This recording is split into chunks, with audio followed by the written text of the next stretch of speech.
सुस्वागतम सुस्वागतम सुस्वागतम।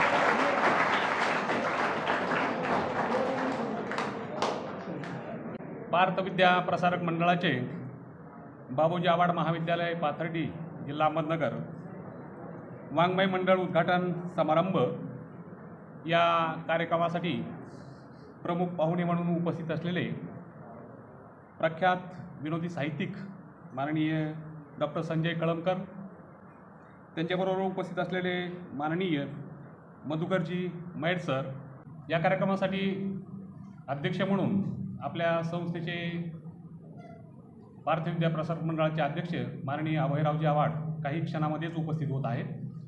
व्यासपीठावर उपस्थित असलेले महाविद्यालयाचे प्राचार्य doctor G P. Dhakne sir, Marathi विभाग प्रमुख प्राध्यापक डॉक्टर सुभाष शेकडे सर, माझे सर्व सहकारी अध्यापक मंडळी आणि आपण सर्व विद्यार्थी मंडळाचं मी महाविद्यालयाच्या वतीने प्रथमतः स्वागत करतो। आणि या कार्यक्रमाची सुरुवात प्रास्ताविकाने होत आहे। मी मराठी विभाग प्रमुख प्राध्यापक डॉक्टर सुभाष शेकडे सर यांना विनंती करतो की आपण या कार्यक्रमाचं प्रास्ताविक करून प्रमुख पाहुण्यांचा परिचय करून द्यावा। धन्यवाद सर। सुस्वागतम सुस्वागतम। बाबूजी आव्हाड महाविद्यालयामध्ये आदरणीय आपल्या सर्वांचं प्रेरणास्थान, एक भूषण, महाराष्ट्र भूषण, नगर जिल्ह्याचं भूषण, आपल्या पाथर्डीशी अतूट असणारी नाळ, अभेद्य असं नातं असणारे आपल्या महाविद्यालयामध्ये तिसरी वेळ ही मला वाटतं सरांची येण्याची व्याख्यानमालेच्याही निमित्तानं आले आहेत। असे आदरणीय थोर विनोदी साहित्यिक, लेखक, हास्य सम्राट, झी मराठीचा जो कार्यक्रम झाला त्याचे एक खूप मोठं महाराष्ट्रातलं विनोदी सम्राट असं व्यक्तिमत्व आज आपल्यासमोर लावलं। मी प्रथमतः त्यांचं स्वागत करतो महाविद्यालयातर्फे। आपल्या संस्थेचे आदरणीय अध्यक्ष आदरणीय अभय काका आव्हाड साहेब हे थोड्याच वेळात एक महत्त्वाची मीटिंग चालू आहे ऑनलाईन, त्यामुळे ते थोडेसे थांबलेले आहेत, तेही उपस्थित होताच आहेत। महाविद्यालयाचे आदरणीय प्राचार्य साहेब डॉक्टर जी.पी. ढाकणे साहेब यांचंही मी मनपूर्वक या वाङ्मय मंडळातर्फे स्वागत करतो। तसेच आमचे मधुकरजी मैड साहेब यांचेही या ठिकाणी मी मनपूर्वक स्वागत करतो। आमचे संस्थेचे विश्वस्त आणि वाङ्मय मंडळाचे सदस्य आदरणीय डॉक्टर चौरे सर यांचंही या ठिकाणी मी मनपूर्वक स्वागत करतो। तसेच सर्व माझे सहकारी प्राध्यापक बंधू भगिनी आणि विद्यार्थी मित्र, तुमचंही या ठिकाणी मनपूर्वक स्वागत करतो। मला सांगायला खूप आनंद वाटतो की सर, आमच्या महाविद्यालयामध्ये वाङ्मय मंडळ हे प्रभावी चालतं आणि या वाङ्मय मंडळाच्या माध्यमातून हिंदी, मराठी, इंग्रजी या वेगवेगळ्या भाषेतील असणारं साहित्य आम्ही पार्थ भित्तिपत्रक चालवतो आणि त्यामध्ये महिन्याला किंवा 2 महिन्याला आम्ही ते प्रकाशित करत असतो। त्यातून विद्यार्थ्यांच्या व्यक्तिमत्व विकासाला वाव मिळावा, त्यांना लिहितं व्हावं आणि त्या लिहितं होण्याची प्रेरणा या वाङ्मय मंडळामार्फत मिळत असते। महाविद्यालयाचे आमचे सर्वांचं परमपूज्य दैवत असं ज्याला म्हणतो आम्ही, आदरणीय मामा उर्फ बाबूजी आव्हाड साहेब यांच्या प्रेरणेनं, कारण या महाविद्यालयामध्ये साहित्याचा खळाळा जो म्हणतो आपण, वाचनाचा जो आनंद म्हणतो आपण, तो निर्माण करण्याचं काम मामांनी केलं आणि ते लिहिते व्हा, वाचते व्हा आणि पुढे जा असा जो एक मंत्र त्यांनी दिलेला होता, त्या मंत्राच्याच मार्गस्थ आम्ही हे काम करत असतो। वाङ्मय मंडळाचा माध्यमातूनच वेगवेगळ्या प्रकारची माहिती संकलित करून पार्थ नियतकालिक हा अंक वर्षाअखेर निघत असतो। 11वीची 12वीची आमची अतिशय छान मुलं आहेत सर। काही मुलं आता बडे वगैरे अशी मुलं या ठिकाणी आहेत आमचे, असे काव्यवाचन सुंदर करतात, स्वरचित कविता ते करत असतात। एक 9 ते 10 मुलं आमचे अतिशय छान पद्धतीनं स्वयंस्फूर्तीनं कविता रचतात आणि ते गातात आमच्या बडेंची कविता, त्या शेतकऱ्याची माझा बाप नावाची कविता, तो आज आलेला नाही आहे, पुढे इंटरव्ह्यूसाठी गेलेला आहे.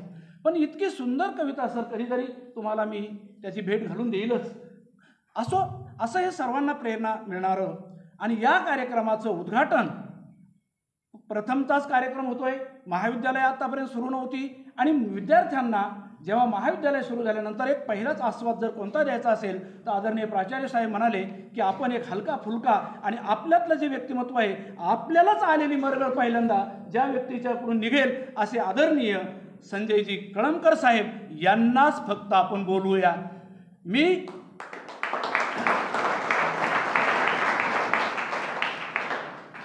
सरांना म्हटलं आता कसं फोनवरच बोललो मी, तसे ते आपणाला सगळ्याला एक सामावून घेणारं व्यक्तिमत्व असल्यामुळे मी म्हटलं सर, आमची अशी इच्छा आहे आणि आपण आमच्या महाविद्यालयामध्ये यावं, ही मनापासून प्राचार्य साहेब आणि आमचे सन्माननीय अध्यक्ष साहेबांची आणि माझी सहकाऱ्यांची इच्छा आहे, विद्यार्थ्यांची आहे.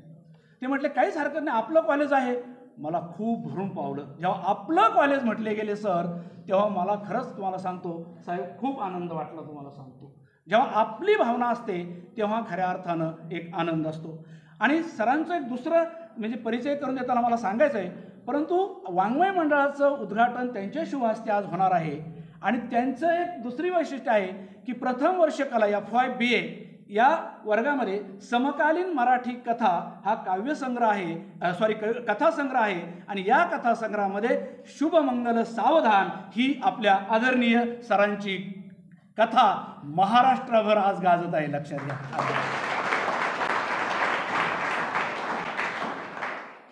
सरांचा जन्म हा 26 जून 1968 रोजी झालेला आहे.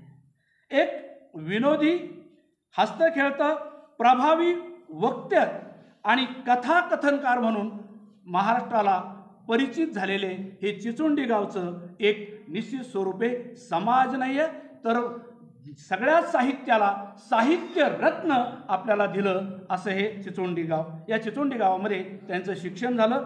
महाविद्यालयीन शिक्षण हे अहमदनगर महाविद्यालयामध्ये झालं. त्यांचं साहित्याची लिस्ट खूप मोठी आहे मित्र. त्यांचं जे प्रकाशित साहित्य आहे, पण माहिती तर पाहिजेच ना. थोडंसं 5 मिनटं मी घेतोय आता, प्रास्ताविकाला जास्त वेळ लागतो, पण परिचय तर झालाच पाहिजे ना की व्यक्तिमत्व किती उत्तुंग आहे मित्र. चिअर्स नावाचा त्यांचा कथासंग्रह आहे, चिंब नावाचा कथासंग्रह आहे, बे एक बे हा कथासंग्रह आहे. त्यांच्या कादंबऱ्या ज्या आहेत, टोपीवाले कावळे, आसो हा ललित लेख सुंदर प्रकाशित आहे, कल्लोळ ही कादंबरी आहे, अंतहीन ही कादंबरी आहे, उद्ध्वस्त गाभारे, भग्न, सारांश शून्य, झुंड, एक स्वर्गस्थ देशाची गोष्ट, अशा जवळजवळ 8 कादंबऱ्या त्यांच्या प्रकाशित आहेत. आणि फ्लोरा हा शैक्षणिक एक मुलांसाठी असणारा साहित्यकृती प्रकाशित आहे. दुःखाची स्वगते हा त्यांनी पुणे विद्यापीठाला जो प्रबंध सादर केला PhD साठी, त्या प्रबंधाला त्यांना पुरस्कार देखील विद्यापीठाचा प्राप्त झालेला आहे मित्र. सावित्रीबाई फुले पुणे विद्यापीठामध्ये त्यांची शुभमंगल सावधान ही कथा लागलेली आहे. त्यांची सारांश शून्य ही कादंबरीसुद्धा म्हणजे विद्यापीठाच्या पुढच्या अभ्यासक्रमामध्ये निश्चित आल्याशिवाय राहणार नाही याची मला खात्री आहे मित्र. तसंच त्यांची नाटके जी आहेत, गांधी तो गोधरा, गिधाड, आम्ही सारे चालू ही त्यांची 3 नाटके प्रकाशित आहेत. एकांकिका ज्या आहेत त्यामध्ये नकळत, गांधी तुमच्या देशात, मालिका लेखन केलेलं आहे त्यांनी आपल्या टीव्हीच्या ज्याला आपण म्हणतो त्यामध्ये तिसरा डोळा, फू बाई फू हा जो विनोदी कार्यक्रम चालू आहे, तसंच हास्य सम्राट यामध्ये त्यांचं लेखन आहे मालिक. त्यांच्या अभिनय स्वतः सरांनी एकांकिकामध्ये नाटकामध्ये केला आहे. गांधी तुमच्या देशात या एकांकीमध्ये त्यांनी अभिनय केला आहे. वांग्याची चाळ या नाटकामध्ये अभिनय केला आहे. आणि झी मराठी ही जी फ्रेम आहे त्यामध्ये हास्य सम्राट जे जत्रा आहे त्याच्यामध्ये सरांनी आपल्याला माहीत आहे की साऱ्या महाराष्ट्राला हसवलेलं आहे. वृत्तपत्र सदर लेखन याच्यामध्येही त्यांचं लेखन आहे. लोकमत, लोकसत्ता, पुण्यनगरी, सप्त रंग सकाळ अशा अनेक ठिकाणी विविध दिवाळी अंक जे आहेत, अशा 32 दिवाळी अंकामध्ये त्यांचं म्हणजे लेखन झालेलं आहे. मित्रांनो, सरांचा परिचय तरी मी थोडक्यातच आठवतोय, पण त्यांना काही पुरस्कार मिळालेत. किती पुरस्कार आहेत तर पुरस्कारांची यादी खूप मोठी आहे, पण मी फक्त काही पुरस्कार या ठिकाणी तुम्हाला सांगतो. त्यांना चतुरस्र साहित्य पुरस्कार, मराठीमध्ये ज्याला साहित्य अकादमीचं पहिलं पारितोषिक भेटलं त्या वि. स. खांडेकरांच्या नावानं त्यांना जो राज्यस्तरीय पहिला पुरस्कार प्राप्त झालेला आहे. त्यानंतर गोविंदराव अधिक राज्यस्तरीय साहित्य पुरस्कार श्रीरामपूर, गल ठोकळ साहित्य पुरस्कार महाराष्ट्र साहित्य परिषद, पद्मश्री विखे पाटील पुरस्कार प्रवरानगर, मृत्युंजयकार शिवाजी सावंत यांच्या नावांचे जो साहित्य पुरस्कार महाराष्ट्र साहित्य परिषद, चौथे शिवाजी महाराज राज्यस्तरीय साहित्य पुरस्कार मराठा विद्याप्रसारक मंडळातर्फे आणि ज्यांच्या कादंबऱ्या 40पेक्षा जास्त आणि समाजाला वेडं केलं असे आदरणीय अण्णाभाऊ साठे यांच्या नावाने जो पुरस्कार दिला जातो तो राज्यस्तरीय पुरस्कार देखील आपल्या सरांना भेटलेला आहे. मित्र, मुक्ताबाई संत मुक्ताबाई यांच्या नावानं जो पुरस्कार दिला जातो तोही पुरस्कार मंगळवेढा या ठिकाणी त्यांना मिळालेला आहे. त्यांनी आत्तापर्यंत भूषवलेली काही विभागीय काही सांगतो कारण त्यांनी जवळ 25 अध्यक्षपदं भूषवलेली आहेत, परंतु मी फक्त इथं 4-5 उल्लेख करतो. रामनगरकर साहित्य संमेलन जे झालं त्या साहित्य संमेलनाला उद्घाटक कोण होतं? सिंधुताई, आदरणीय ज्या लोकनेत्या म्हणतो आपण, ज्या समाज कार्य करतायत अशा सिंधुताई सपकाळ यांच्या सहवासात त्या उद्घाटक आणि सराध्यक्ष होते. मित्र म्हणजे पाहत त्यानंतर दुसरं साहित्य संमेलन झालं आपल्या इथलं कृष्णा साहित्य संमेलन झालं. त्या साहित्य संमेलनाचंही अध्यक्षपद त्यांनी भूषवलं. विवा शिरवाडकर कुसुमाग्रज जे नाव दुसरं आपल्या याच्यामध्ये जे पुरस्कार ज्यांना भेटला गेला, मी तुम्हाला मागे म्हटलं होतं की कुसुमाग्रज यांच्या नावानं मिळणारा जे संमेलन झालं त्या संमेलनाचं अध्यक्षपद देखील सरांना मिळालेलं आहे. तसंच परळी इथे झालेलं अखिल भारतीय मराठी साहित्य संमेलन जे होतं त्या परळीच्या साहित्य संमेलनाचं अध्यक्षपदही आदरणीय मिराजदार सरांनी भूषवलं होतं. पुण्याला जे 83वं साहित्य संमेलन झालं मित्र, त्या साहित्य संमेलनामध्ये थकलेले असताना देखील त्यांनी तिथे गोष्ट सांगवली होती. मला असा एक थोर एक साहित्यातला तारा 2 ऑक्टोबर 2021 रोजी निखळलेला आहे. तर आपण सरांच्या परवानगीनं 2 मिनटं उभं राहून त्यांना एकदा श्रद्धांजली अर्पण. मी प्रमुख पाहुण्यांना विनंती करतो की आपण मामांच्या प्रतिमेस पुष्पहार अर्पण करून तसेच दीप प्रज्वलित करून या वाङ्मय मंडळाचं उद्घाटन करावं.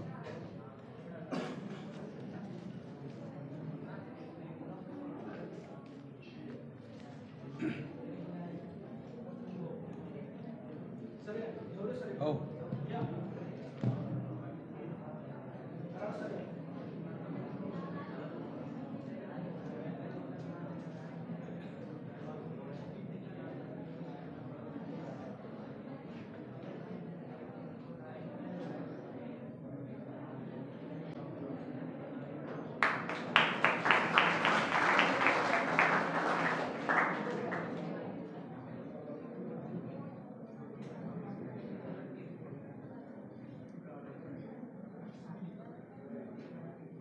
ओम असतो मा सद्गमय तमसो मा ज्योतिर्गमय.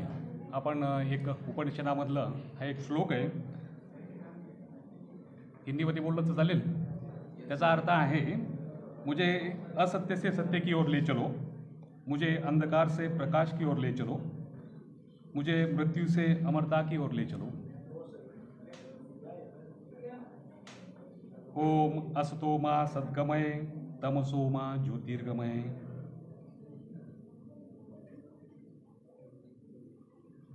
धन्यवाद सर.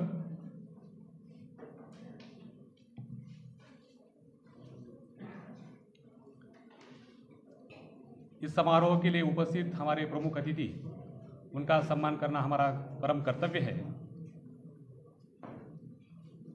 आज के प्रमुख अतिथि माननीय डॉक्टर संजय जी कळमकर सर, इनका यहाँ पर महाविद्यालय की ओर से मैं सम्मान करना चाहता हूँ.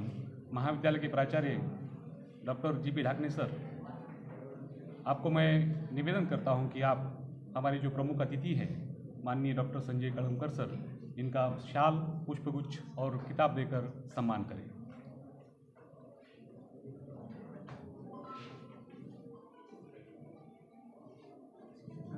माननीय डॉक्टर, सभी मेरे अध्यापक मित्र, आप सभी का शब्द सुमनों के द्वारा मैं फिर एक बार सम्मान करता हूं। और इसके बाद 2 अक्टूबर को गांधी जयंती के अवसर पर एक हमने खास परीक्षा का आयोजन किया था। उस परीक्षा के पारितोषिक जो है, बख्शीश जो है, यहाँ पर उनका वितरण होने वाला है। उसकी घोषणा करने के लिए मैं निवेदन करता हूँ प्राध्यापक देवेंद्र कराड़ सर। धन्यवाद सर।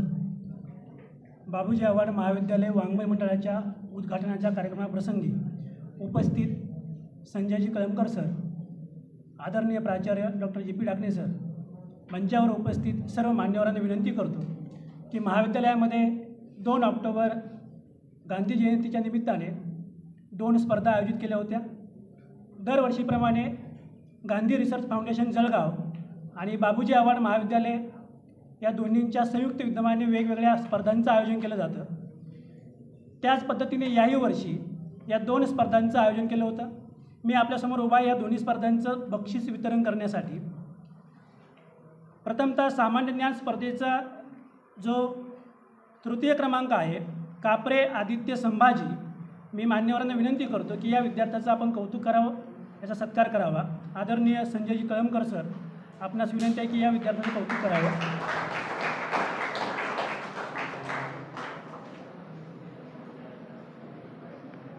प्रशस्ती पत्रक, धन्यवाद सर। यानंतर नाकाडे विशाल राजेंद्र, द्वितीय क्रमांक। कळमकर सरांना विनंती आहे की या विद्यार्थ्याचे आपण कौतुक करावं, सत्कार करावा।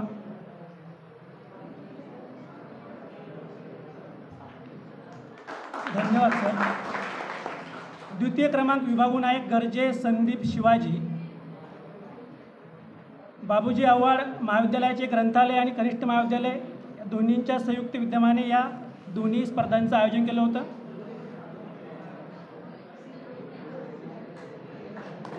धन्यवाद सर। प्रथम क्रमांक मिळवला आहे पालवे सोमनाथ विठ्ठल। संजयजी कळमकर सर यांना विनंती आहे की आपण या विद्यार्थ्याचं कौतुक करावं, सन्मान करावा।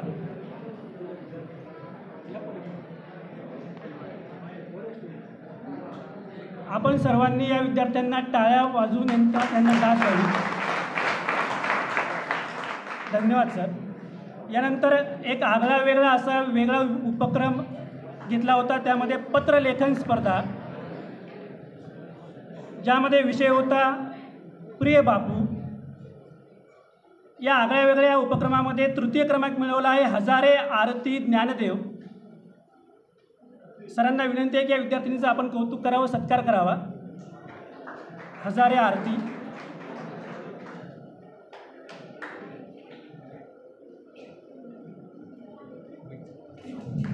धन्यवाद सर।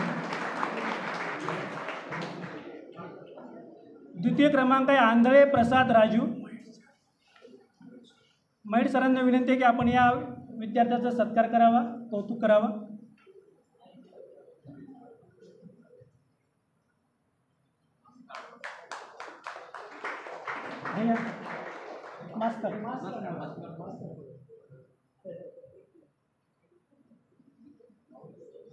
पत्रलेखन स्पर्धेमध्ये प्रथम क्रमांक मिळवला आहे आवटी वैष्णवी आजीनाथ। आवटी सरांना विनंती आहे की आपण या विद्यार्थिनीचं कौतुक करावं, सत्कार करावा।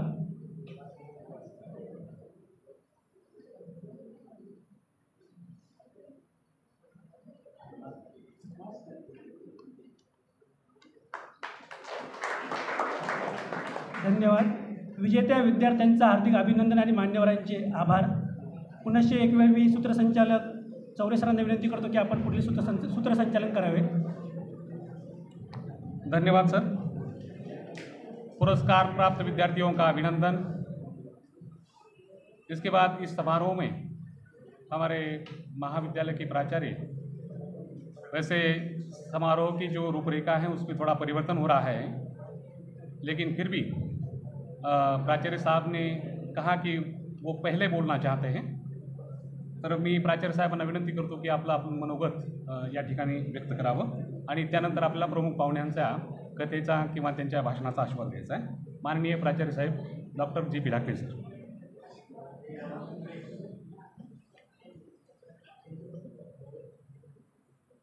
आजच्या कार्यक्रमाचे प्रमुख पाहुणे डॉक्टर संजयजी कळमकर, त्यांच्याबरोबर आलेले सन्माननीय मैड सर,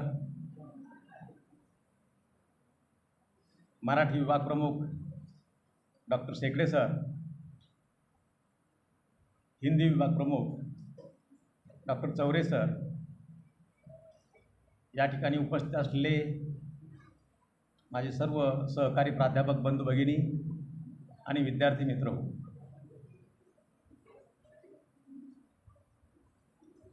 आपल्याला कळमकर सरांचं चौफेर बॅटिंग पाहायचं आहे, आता ऐकायचं आहे. त्यामुळं आपला आधी चान्स मारून घ्यावा म्हणून मी तुमच्यासमोर उभा आहे. संजयजी कळमकर सर तसे नगर जिल्ह्यालाच नाही तर महाराष्ट्राला देखील नवे नाही. आताच शेकडे सरांनी त्यांचा उल्लेख साहित्य रत्न असा केला. त्यांच्या जिभेवर सरस्वतीचा डान्स सुरू असतो, सरस्वती नाचत असते, सरस्वती प्रसन्न आहे त्यांना, आणि सरस्वती प्रसन्न असल्यानंतर लक्ष्मी देखील प्रसन्न होते. त्यांच्या तोंडून आलेला शब्द श्रोत्यांना कर्णजिव्हा करून ऐकत राहावा असा वाटत असतो. तसे कळमकर सर हे प्राथमिक शिक्षक आहेत, परंतु PhD पर्यंत त्यांचं शिक्षण झालेलं आहे. पहिले महाराष्ट्रातले प्राथमिक शिक्षकातले डॉक्टरेट त्यांनी मिळवलेली. बऱ्याच वेळेस मनुष्य असा विचार करतो, मला याचा काय उपयोग आहे, बस आता नोकरी लागली, मी माझी बायको 2 मुलं 2च असतील तर सुखी संसार, एखादं घर, गाडी, सासरवाडी, इतक्यात समाधान मानणारे लोक आहेत. परंतु संजय कळमकर सरांनी त्यांचा प्रपंच इतका मोठा केला आहे की त्यांना म्हटलं मी, तुमच्या कुटुंबियाकडे तुमचं दुर्लक्ष होत असेल. जिल्हाभरातून नाही तर महाराष्ट्रातून त्यांच्यावर प्रेम करणारी मंडळी आहे. आणि एक बरं झालं तुम्ही वहिनींना सोबत आणत नाही, नाहीतर तुमच्यावर इतकं लोक प्रेम करतात हे पाहून त्यांच्या मनामध्ये असूया निर्माण व्हायची आणि घरी गेल्यानंतर तुमचे खटके उडायचे. असो, वाङ्मय मंडळाच्या माध्यमातून या विद्यार्थ्यांचा व्यक्तिमत्व विकास व्हावा, यांनाही लिहावंसं वाटलं पाहिजे, वाचावंसं वाटलं पाहिजे. आजकाल विद्यार्थी फक्त परीक्षेच्या आधी कुठलं तरी गाईड घेऊन परीक्षा पास होतात, परंतु ही ओरिजिनल जी पुस्तकं आहेत त्यातली जी मजा आहे यापासून वंचित असतात. त्यासाठी आमचा हा वाङ्मय मंडळाच्या माध्यमातून छोटासा प्रयत्न आहे. आता ज्या 2-3 स्पर्धांच्या पारितोषिकाचा कार्यक्रम झाला, त्यामध्ये एक अगदी वेगळी हटके अशी स्पर्धा होती. आता सध्या या पिढीतलं कुणी पत्र लिहित नाही, हे सगळे SMS करणारे.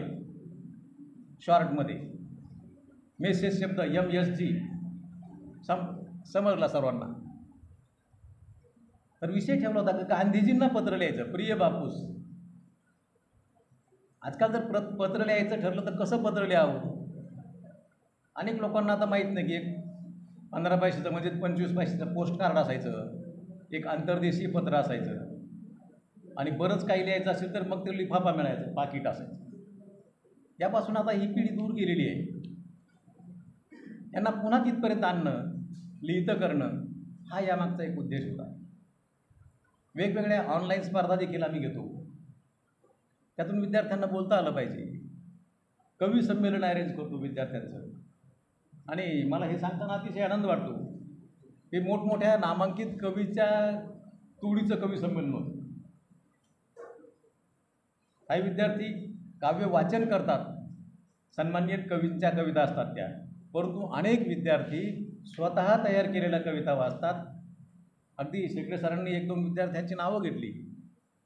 मागे एक विद्यार्थ्याने या ठिकाणी कविता सादर करताना किमान 50% विद्यार्थ्यांच्या श्रोत्यांच्या डोळ्यामध्ये पाणी आलं होतं, इतकी प्रभावी कविता होती ती. तर हे सगळं आउटपुट जे आहे हे वाङ्मय मंडळाच्या माध्यमातून आणि अन्य अशा कार्यक्रमाच्या माध्यमातून घडत असतं. तर या वाङ्मय मंडळाचा उद्देश थोडक्यात असा आहे, आपण या ठिकाणी आमच्यावर नेहमीच प्रेम करता. शेकडे सरांनी सांगितलं, मी फोन केला आणि सरांनी सांगितलं की हे माझं कॉलेज आहे, मी येणार. अगदी तसंच आपण आलात, महाविद्यालयाच्या वतीने आपलं स्वागत आहे. मी आपणास धन्यवाद देतो आणि तुमच्यामध्ये आणि श्रोत्यामध्ये जास्त वेळ स्पीड ब्रेकर म्हणून उभा न राहता मी या ठिकाणी थांबतो. धन्यवाद.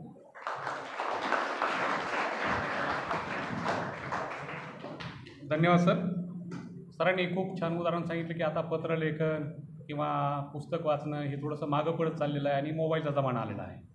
मला 1-2 ओळी आठवल्या, हिंदीमधल्याच आहेत त्या. अब कहाँ शाही में जज्बात भिगोए जाते हैं, अब कहाँ शाही में जज्बात भिगोए जाते हैं, ये मशीनी रिश्ते हैं साहब, व्हाट्सएप से निभाए जाते हैं. त्या अशा वातावरणामध्ये खरं तर सर मला सांगायला तुम्हाला आवडेल की ही सगळं समोर बसणारे विद्यार्थी आहेत ते जादा करून मला वाटतं बहुतांश विद्यार्थी सायन्स शाखेचे, त्यानंतर बरेच वाणिज्यमधले आहेत आणि मला आर्ट्स शाखेमधले थोडेसे कमी आहेत विद्यार्थी. आता ह्या विद्यार्थ्यांना वाटेल की आमचा काय साहित्याचा संबंध आहे, आम्ही कशाला ऐकावं, आमचा तर सायन्स विषय, आमचा तर गणित विषय. परंतु विद्यार्थी मित्र हो, साहित्य हे माणसाला माणूस बनवण्याचं काम करतं. आपला माणूस व्हायचं आहे, नंतर सायन्टिस्ट व्हायचं आहे, नंतर एखादा पद मिळवायचं आहे, अगोदर माणूस व्हायचं आहे. या उद्देशानं आपल्या सर्वांशीच या वाङ्मयाचं साहित्याचं नातं जोडलं जावं या उद्देशाने या कार्यक्रमाचं आयोजन केलेलं आहे. आपल्या संस्कृतमध्ये एक वाक्य पहा, भृतहरीचं, साहित्य संगीत कलाविहीन साक्षात पशु पुच्छ विशासहीन. याचा अर्थ असा आहे की साहित्य संगीत आणि कलाविहीन मनुष्य, पशु म्हणजे फक्त शिंग आणि शेपूट नसणारा पशु आहे. फक्त त्याला काय शिंग आणि शेपूट नाही तर मग ते पशुच आहे. तर आपल्याला तसं पशु व्हायचं आहे का? नाही. आपलं ज्यावेळेस कलेशी, आपल्या संगीताशी किंवा एखाद्या साहित्याशी आपलं ज्यावेळेस नाळ जोडली जाते, आपला संबंध निर्माण होतो, त्यावेळेस आपण खऱ्या अर्थाने माणूस होतो. साहित्य हे माणसाच्या संवेदना जागरूक ठेवतं. आपल्या संवेदनाहीन व्हायचं नाही, आपल्या रोबोट व्हायचं नाही, आपलं मशीन व्हायचं नाही. त्यासाठी ह्या साहित्याची आवश्यकता आहे. आमच्या हिंदीमधले सुमित्रानंद पंत आहेत, त्यांनी एक कविता लिहिली होती, वियोगी होगा पहला कवी आह से उपजा होगा गान. वियोगी होगा पहला कवि आह से उपजा होगा गान, निकल कर आंखों से चुपचाप बही होगी कविता अनजान, बही होगी कविता अनजान. मी या निमित्तानं आपले प्रमुख पाहुणे माननीय संजयजी कळमकर सर यांना मी विनंती करतो की आपण आमच्या विद्यार्थ्यांना मार्गदर्शन करावं. माननीय संजयजी कळमकर सर.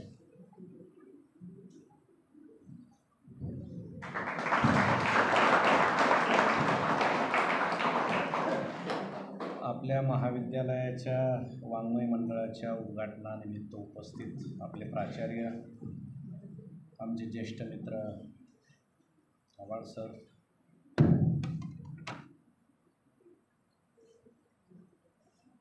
एक उत्तम लेखक आणि आपले मराठी विभाग प्रमुख डॉक्टर सुभाषजी शेकडे, प्राचार्य साहेब डॉक्टर जी.पी. ढाकणे सर, आमचे ज्येष्ठ मित्र अभयजी सध्या कुठंतरी बैठकीत ते आहेत, पालवे सर, चौरे सर आणि आपण सर्व. खरं म्हणजे वेळ सकाळची आहे आणि इतक्या सकाळी कुणीतरी येऊन त्याच्यासमोर तासभर बसायचं आणि तो काहीतरी उपदेश करणार म्हणजे हे भयंकरच प्रकार आहे तुमच्या दृष्टीनं. आणि हाताशी इतके साधनं आहेत, मोबाईल आहे, हे नाही आवडलं की ते आहे, पर्याय आहेत. असं असताना कुणीतरी एकच ठोकळा समोर येऊन बोलणार त्याचाच चेहरा पाहायचा, चॅनल बदलायची सोय नाही. हे तसं तुमच्या दृष्टीनं छळच आहे. परंतु इतक्या सकाळी माझी भरभरून स्तुती झाली, म्हणजे आजचा दिवस छान जाईलच. सरांनी फार छान स्तुती केली, काही अतिशयोक्ती केली असं आपण म्हणू. मिराजदार नेहमी म्हणायचे की त्यांची ओळख करून देताना एक सूत्रसंचालक असं म्हटले, यांच्याविषयी काय सांगावं, कोळसा उगळावा तेवढा काळाच. किंवा ते सांगायचे की यांची इतकी पुस्तकं प्रसिद्ध आहेत. मग ते मिराजदारांनाच विचारायचे कुठले कुठले आहेत. मग मिराजदारच सांगायचे हे आहेत, मग हे ते सांगायचे. शेवटी मिराजदार म्हटले मीच माझी ओळख करून देतो, तुम्ही खाली बसा. म्हणजे असेही प्रकार असतात. परंतु अत्यंत चांगल्या पद्धतीनं शेकडे सरांनी या ठिकाणी समायोजित पद्धतीनं प्रास्ताविक केलं. आपल्या महाविद्यालयाच्या वाङ्मय मंडळाचं उद्घाटन झालं असं सुरुवातीला मी घोषित करतो. आणि हा आनंद व्यक्त करतो की मी बोलायला आणि आपण ऐकायला आहात. सगळ्यात मोठा आनंद हाच आहे की आपण आज आहोत. गेल्या 2 वर्षामध्ये आपण टिकून राहिलो. एका मोठ्या महामारीला आपण संघर्ष केला तिच्याशी. सायन्सची मुलं तुम्ही आहात. दर 100 वर्षांनीच अशी महामारी काय येते हाही अभ्यासाचा विषय आहे. स्पॅनिश फ्लू आला, प्लेग आला, कॉलरा आला आणि आता नेमकं 100 वर्षांनीच पुन्हा कोरोना आला. नेमकं यामध्ये काय सायन्स आहे याचा विचार आपण निश्चितपणे केला पाहिजे, तुमच्या सिलेबसमध्ये नसलं तरी. कारण सायन्सचे मुलं म्हटल्यावर संशोधन वृत्ती, प्रश्न आपल्या मनात जास्त निर्माण झाले पाहिजे. न्यूटनच्या मनात प्रश्न निर्माण झाला म्हणून गुरुत्वाकर्षणाचा शोध लागला. याचा अर्थ गुरुत्वाकर्षण नव्हतं असं नाही. मुळात ते अस्तित्वात होतं, पण ते न्यूटनच्या मनात प्रश्न निर्माण झाला म्हणून त्याचा शोध लागला. तसे आपल्या मनात अनेक प्रश्न असतील. सायन्सचे मुलं जास्त आहेत, वाणिज्याचे आहेत, कला शाखेचे कमी आहेत. आता शाखा कला असल्यामुळं अनेक ठिकाणी कला दाखवायला जागा असते, त्यामुळं ते समोर येऊन बसतीलच याचा भरोसा नसतो. ती शाखाच त्याच्यासाठी असते. आणि आपण सायन्सला असलो म्हणजे कायम गंभीर राहावं, आपल्याला पाणबुडीचा शोध लावायचा आहे असं काही समजू नका. काय म्हणजे कलामांसारखे केस राखले म्हणजे मेंदू कलामांसारखं होईल असं काही नाही. दिसण्यात काय नसतं, असण्यात आपण असा. आणि सायन्सचे असले तरी आनंद मिळवता येतो. म्हणजे पाहुण्यांनी जर विचारलं कुठल्या शाखेला आहे तर हसता हसता गंभीर होऊन म्हणायचं नाही मी सायन्सला आहे. कारण सायन्सचा चेहऱ्याचा काही संबंध नसतो तसा हसरेपणाचा. माणसानं नेहमी आनंदी राहावं. याच्या शाखा आहेत, याचा आनंद सायन्समध्ये सुद्धा प्रचंड आनंद आहे, तो शोधता आला पाहिजे. वाणिज्यामध्ये प्रचंड आनंद आहे, तो शोधता आला पाहिजे. कलेमध्ये तर आनंद आहेच. आणि आपल्याला क्षमता वाटेल तेवढंच आपण करावं. क्षमतेच्या बाहेर जाण्याचा अंदाज आला की ते सोडून द्यावं. फार दुःखी मनानं काही करू नये. आता मला वडिलांची इच्छा व्हावी होती, मी BSc व्हावं म्हणून मी खरं म्हणजे सायन्सला आलेलो आहे, तशी माझी काही इच्छा नाही असं तुम्हाला ज्यावेळेस वाटेल त्यावेळेस तुम्ही सायन्स सोडून द्या. परंतु तुमच्यावर अन्याय होण्यापेक्षा सायन्सवर होण्याची जास्त शक्यता आहे आणि तुमच्या प्राध्यापकांवर होण्याची जास्त शक्यता आहे. म्हणून जे आनंदी वाटतं आणि आपल्यात जी क्षमता आहे तेच आपण केलं पाहिजे. म्हणून सर जसं म्हटले की साहित्याचं ज्याला कलेची आवड नाही, साहित्याची नाही, जो माणूस निरस आहे. तुम्ही विनोद सांगता का नाही, प्रत्येकाला विनोद सांगता येईल असं नाही, पण निदान विनोद ऐकून आपल्याला हसता तरी आलं पाहिजे. आपल्याला ते येत नसेल तर सरांची शंका रास्त आहे. आपण डोकं चाचपलं पाहिजे, शिंग नाही, कंबर चाचपली पाहिजे, शेपटी नाही. कारण जर कला नसेल, मुलींना रांगोळी काढण्यात जो आनंद मिळतो, निर्मितीमधला आनंद, ती एक कला आहे. कविता करण्यात आनंद आहे, लेख लिहिण्यात आनंद आहे, गांधीजींना पत्र लिहिण्यात आनंद आहे. काय तुम्ही गांधीजींना लिहिलं असेल मला उत्सुकता आहे. आता गांधीजींना तर नोटांवर आहेत आणि गांधीजींच्या मार्गाने काय काय होतं हे तुम्ही पाहता. अख्खी लोकशाहीच गांधींच्या मार्गाने चालली. आपणही गांधीजी घेतल्याशिवाय मतदानाला जात नाही, इतकं गांधीजींचं महत्त्व आहे. म्हणून तुम्हीसुद्धा गांधींविषयी काय काय लिहिलं असेल या मुलांनी खूप छान आणि व्यापक लिहिलं असेल. पण कुठली तरी कला ही आपल्या मनाभोवती एक कवच, हरितद्रव्याचं कवच पांघरत असते. कुठलंही दुःख आलं की ते आपल्या मनाच्या वरच रोखलं जातं त्या कलेमुळं. आणि आपल्यात जर काहीच कला नसेल तर पुढं आयुष्यामध्ये आपण कोणी हो, हे उपजीविकेचे साधनं आहेत. नोकरी असणं, व्यवसाय करणं, जगण्याला फार लागत नाही. शेतकरी ढेकळात सुद्धा झोपतो आणि फोमच्या गादीवर सुद्धा झोप येत नाही अशी माणसं आहेत. तुमच्या बंगल्यात 4 बेडरूम आहेत, याचा अर्थ 12ला जाग आली म्हणून उठून तुम्ही दुसऱ्या बेडरूममध्ये गेले, 1 नंतर पुन्हा 2 वाजेपर्यंत तिसऱ्यात गेले असं काही नसतं. गरीब माणसाला जेवढी जागा लागते तेवढी श्रीमंताला लागते. जगायला फारसं लागत नाही. तुम्ही जीनची पॅन्ट घातली काय किंवा दुसरी साधी पॅन्ट घातली काय, महत्त्वाचं पॅन्ट असणं हे आहे नाही का. बेसिक तेच आहे ना सायन्सच्या भाषेत बोलायचं तर. आणि आता सायन्स किती पुढे गेले. पूर्वी तर मुलं म्हणजे जर मुलाचं कुठं कपडा फाटला, समजा शाळेत असताना मुलीचा फ्रॉक फाटलाय, तर आई सांगायची तसं जाऊ नको, ती रफू करायची. तुम्हाला रफू माहीत असेल, नाही तर आईला विचारा, बारीक शिलाई करायची, दिसणार नाही अशी. कारण कुठं कपडा फाटला की आपली प्रतिष्ठा जाईल. मुलीला हसतील, मुलाला हसतील, तू कुणाचा आहे बा, फार गरीब आहे बा, असं पूर्वी म्हणायचे. आता जेवढे कपडे जास्त फाटलेले तेवढी प्रतिष्ठा जास्त आहे. म्हणजे आता जग किती बदलले पहा. ज्याची पॅन्ट सगळ्यात जास्त फाटली तो सगळ्यात जास्त प्रतिष्ठित, याची गंमतच आहे. आणि आईवडील सुद्धा सांगतात, ते जे टोळकं येत आहे ना, त्यात तो मधला नाही का, तो सगळ्यात जास्त पॅन्ट फाटलेला तो माझा मुलगा आहे. किती कौतुक आहे. म्हणजे हा यांचं नशीबच फाडून टाकणार असतो, पण यांना सांगतो. म्हणजे तुम्हाला सांगतो, मुलामुलींची टोळी जर पाहिली ना उभी असलेली, आता आपल्याकडे प्रमाण कमी असेल, पुण्या मुंबईत कॉलेजवर कार्यक्रमाला गेल्यावर आम्ही पाहतो, तिथं हे बोलण्याची सोय नाही. असं बोललं तर उठून जातील ते, किंवा मला म्हणतील जाताना तुम्हाला तशी एक पॅन्ट देतो, तुम्ही का आमच्यावर जाळता, तुमच्या काळात नव्हतं, आमच्या काळात हे असं घासून पुसून आलंय, तुम्हाला काय अडचण आहे. पण अशी मुलामुलींची टोळी जर पाहिली ना, तर बॉम्बस्फोटात उद्ध्वस्त झाल्यासारखे दिसतं. कुणाचं इथं फाटलंय, कुणाचं काय विचारू का. म्हणजे आत्ताच अफगाणिस्तानातून हे आलेले आहेत, प्रचंड लखतरं लोंबलेले, आणि त्यात आपल्याला आनंद आहे, कारण आम्ही ते टीव्हीत पाहतो. नाटाची पॅन्ट फाटली आहे, मग आपण तशी का घालू नये. त्याला पैसे मिळतात, तुम्हाला पैसे घालावे लागतात. आपण त्यांचं पाहून कधी करू नये. आता सगळ्या चॅनलवर कालपासून प्रचंड एकच देशाला चिंता आहे, तो काय आयर्न खान, त्याला अटक केली, आता त्याचं काय होईल. सगळ्या चॅनलला चिंता आहे, तो तुरुंगात झोपला का, ओरडला का, रडला का, काय खाल्लं, कसा झोपला. अरे बाबा, इकडं शेतकरी मारतायत, प्रचंड पाऊस होतोय, शेतकरी आंदोलन सुरू आहे, भ्रष्टाचार वाढलाय, किती जगाला चिंता आहे, कोरोनामुळे अनेक जण मृत्युमुखी पडले, हे सगळं सोडून दिलं. आणि आता फक्त कालपासून त्याचीच चिंता सगळ्यांना आहे. आणि हा मीडिया आम्ही पाहतो, त्याच्या नादी आम्ही लागतो. मोबाईल आपण वापरलाच पाहिजे, नाही असं नाही. तुमच्या नशिबानं तुमच्या पिढीला मोबाईल मिळाला, आमच्या नशिबानं जाता जाता आम्हाला मिळाला. आम्ही वापरत नाही असं नाही, पण आम्हाला मर्यादा आहे. पण तुमचं वापरण्याचं वय आहे, वापरा, नाही असं नाही. मी तर सांगत असतो, सर मुलांना वाचा असं म्हणण्याची सोयच नाही. वाचा म्हणून ते वाचणारच नाही, कारण ते मोबाईल पाहतात. मग आपणच मोबाईलमध्ये जायचं. म्हणून आता आम्ही कथा फक्त लिहित नाही, आम्ही कथा सांगतो सुद्धा. म्हणून यूट्यूबमध्ये जातो. निदान यूट्यूबमुळं ते मुलं पाहतात तरी, की बाबा ही कथा. कारण आता वाचणारी पिढी नाही आहे, ही पाहणारी पिढी आहे. म्हणून पाहणं सुद्धा वाईट नाही, पण किती पाहावं, काय पाहावं, त्या आभासी जगात किती जावं. अहो, ते पाहून पाहून पाहून वेळोवेळी त्या सगळ्या अलिबाबाच्या गुहेसारख्या हजारो साईट्स पाहून आम्ही त्या आभासी जगात इतके गुंतत गेलो, त्यातल्या त्या नको त्या स्त्रिया पाहून आम्हाला आमची आईसुद्धा आता कुरूप वाटायला लागली. पण तुम्हाला सांगतो मित्रांनो, या जगात सगळ्यात सुंदर कोण असेल तर ती आपली आई आहे. फक्त त्या बिचारीला चांगलं राहता येत नाही. ती जर मेकअप करत बसली तर आपण उपाशी मरू. तिला आपलं पोट भरायचं आहे म्हणून तिला कामाला जावं लागतं. ठीक आहे, एखाद्या नाटाची 6 पॅक तुम्ही पहा, मला तसं बनवायचं आहे, बनवा तुम्ही, तो व्यायाम केला पाहिजे. पण एकदा रानात जाऊन आपल्या उघड्या अंगाचा बाप पहा, त्याची किती हाडं दिसत आहेत आणि कुणासाठी दिसत आहेत. या छोट्या छोट्या गोष्टी आहेत. अहो, तुम्हाला बाथरूममध्ये साबणाचा तुकडा दिसला तर तुम्ही लावत नाही. आई, मम्मी मला नवी साबण दे, कारण तो तुकडा असतो. पण तो तुकडा तुम्हाला 2 दिवसांनी दिसणार नाही. कोण लावतं?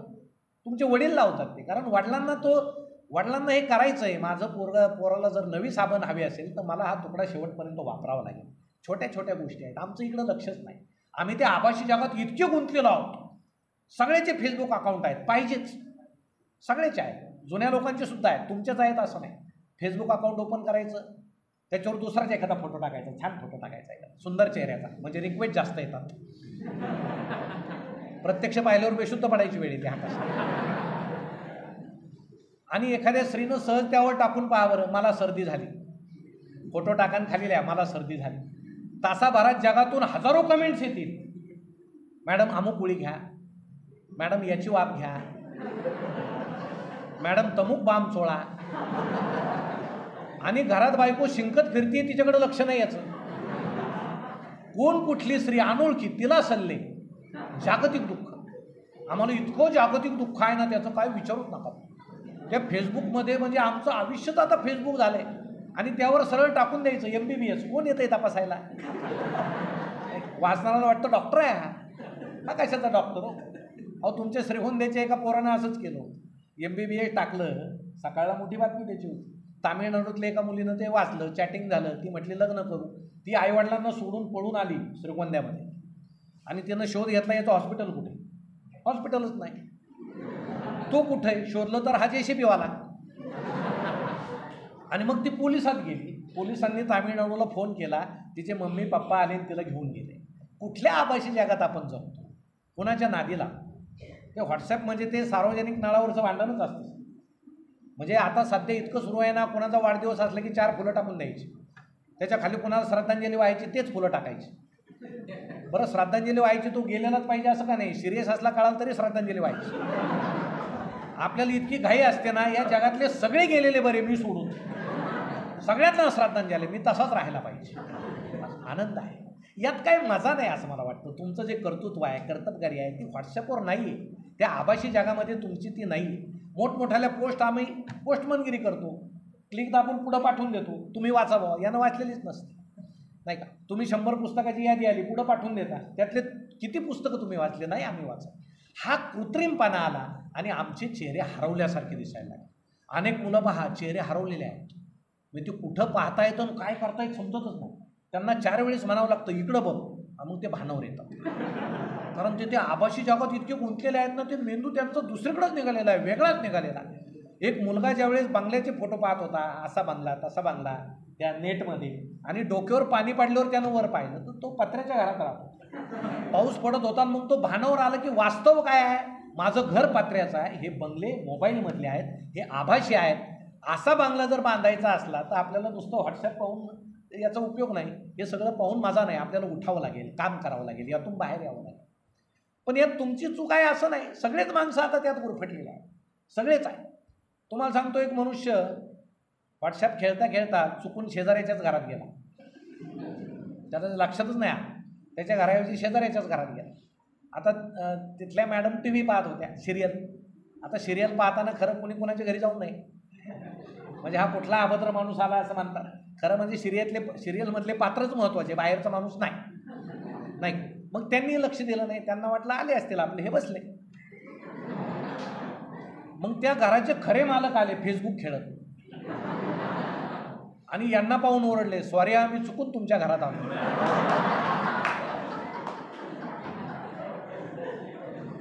म्हणजे ज्याला ग्रामीण भाषेत काय म्हणायचे, ज्ञान गेलेले, ज्ञान.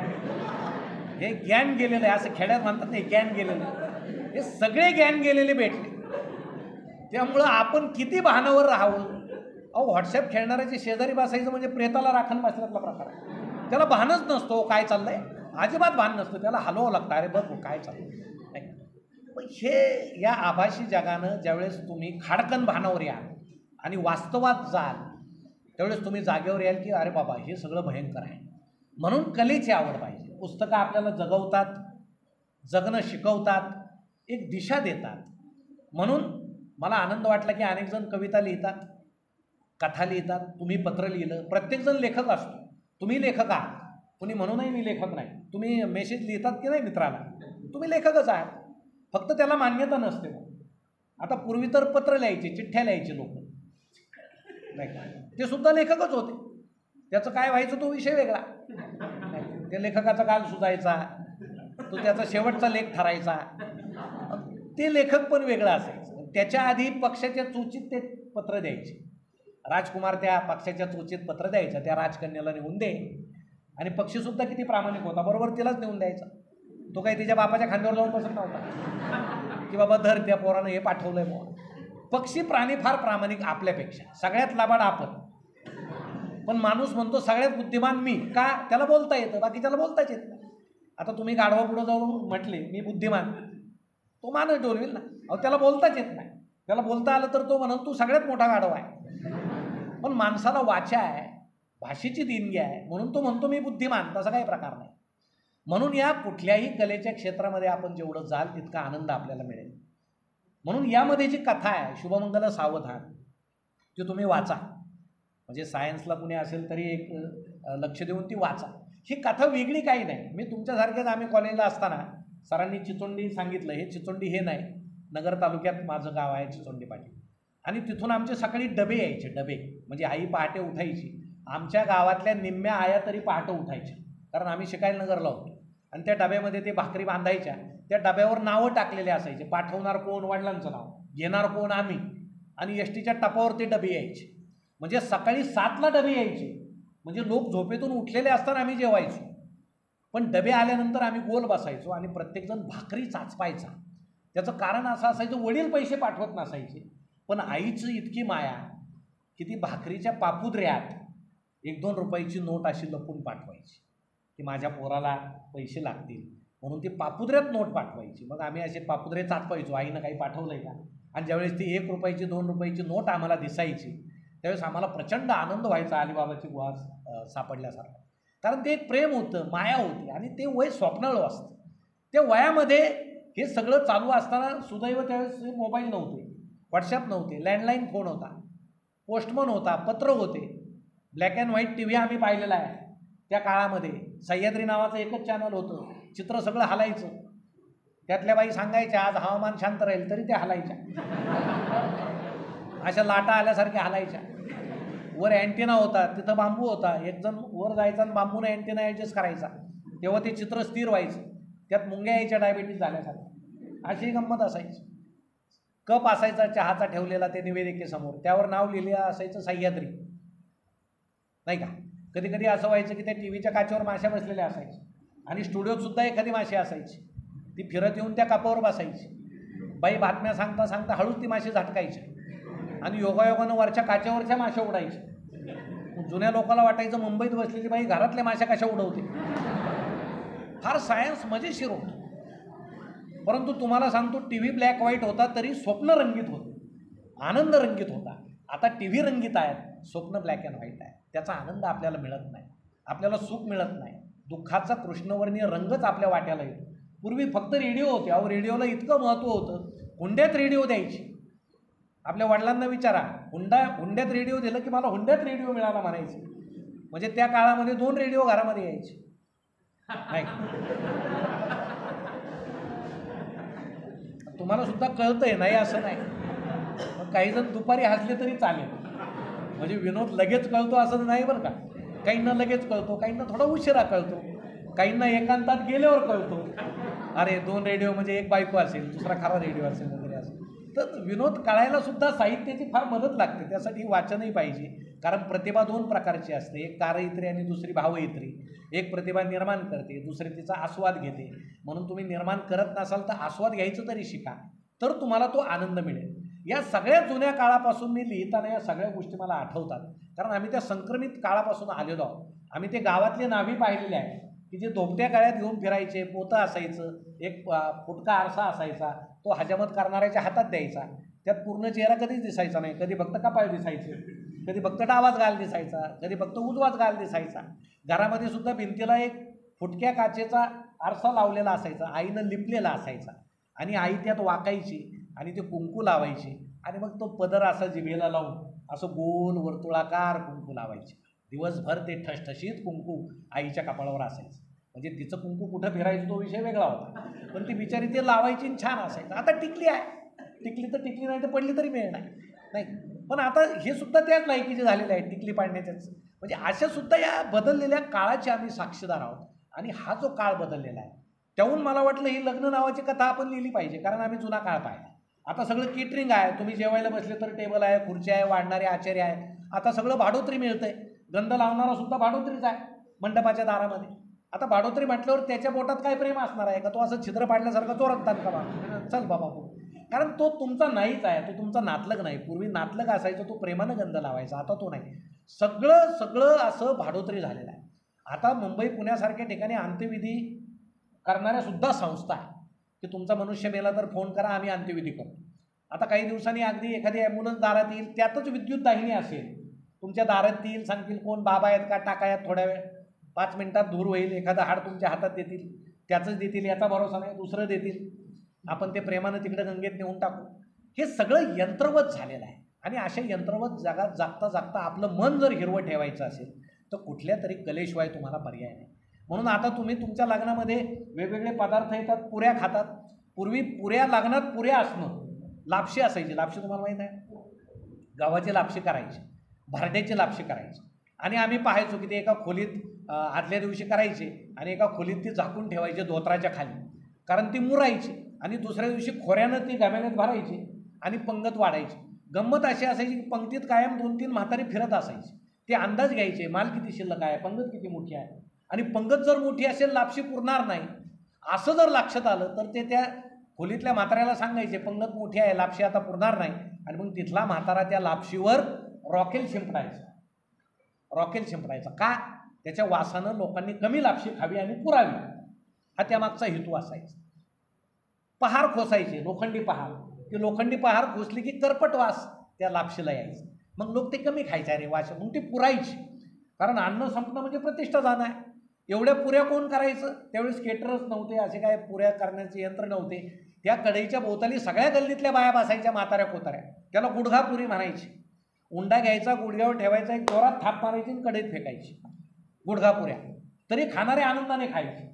नाही फार मोठी पुरी असली तर म्हणायची ते हौसाबाईची दिसते वगैरे असं नाही, ओळखायचं ते थोडी मोठी असली काय ती हौसाबाईची असं बरं. फार मजा असायचो. आता इतकं छान असून पचत नाही का? आता अन्न छान आहे म्हणून सुख कशात आहे आणि समाधान कशात आहे? सुख म्हणजे तुम्हाला झोपायला गादी आहे हे सुख आहे, पण झोप लागत नाही म्हणजे समाधान नाही. खायला प्रचंड वेगवेगळे पदार्थ आहेत म्हणजे सुख आहे, पण ते पचत नाहीत म्हणजे समाधान नाही. आणि आयुष्याचा सगळ्यात अंतिम हेतू आहे समाधान. समाधान असणं फार महत्त्वाचं आहे. आणि समाधान जर हवं असेल तर आपण साहित्य आणि कलेच्या नादी लागलं पाहिजे. कुठली कला असो, पण ती अधिकृत असो. कला अधिकृतच पाहिजे. कुठलीही कला तुमची लोक स्वीकारणार नाही, ती कला अधिकृत तुमची पाहिजे. म्हणून या लग्न नावाच्या कथेत मी जे पाहिलं ते लिहिलं. आम्ही अनेकदा नाचतो नवरदेवापुढं, प्रचंड नाचतो, मुहूर्त पायाखाली तुडवतो. काय त्या नाचणाऱ्यांच्या पद्धती असतात ते लक्ष द्या, तुम्हाला त्यात विनोद सापडतील. काय नवरा नवरीच्या पद्धती असतात ते पहा. पूर्वी आंतरपाठ धरायचे. का धरायचे? लग्न झाल्यावर चेहरा पाहायचे एकमेकाचा. म्हणजे तुम्ही आपल्या घरी आजोबा असले तर विचारा तुमचं लग्न कसं जमलं. ते सांगायचे मला घरी येऊन सांगितलं त्या अमुक अमुक मुलीशी तुझं लग्न जमलं. पाहिलेली नाही. मुलगी कधी पाहिली? लग्न झाल्यावर आंतरपाठ खाली घेतल्यावर, हे अरे ही अशी अशी आहे. आणि ती म्हणायची अरे असं असं आहे, चला पदरी पडलं पवित्र झालं इतकं. पण आताही आंतरपाठ धरतात. का धरतात? अहो इकडं कोपऱ्यात तो स्क्रीन लावलाय, ते डोंगरावर बोंबलत फिरतायत दोघं, हातात हात घातलेत, एकमेकाला उचलून घेत आहेत. आणि इकडं आंतरपाठ धरणारा असं जोरात राहतो. अरे बाबा तिकडं ते डोंगरावर फिरतायत, हे कशाला धरतो तू? ते तुझ्या आधी महिनाभर फिरतायत तिकडं. या प्रथाही बदलल्या पाहिजे. कुठली तरी एकच बाटली घ्यायची, त्यात 2 नळ्या घालायच्या, प्या. नवरा नवरी असे पितात फोटोग्राफर. जणू त्या गावातल्या सगळ्या कोल्ड्रिंकच्या बाटल्या आता संपलेल्या आहेत. अशा त्या गमती.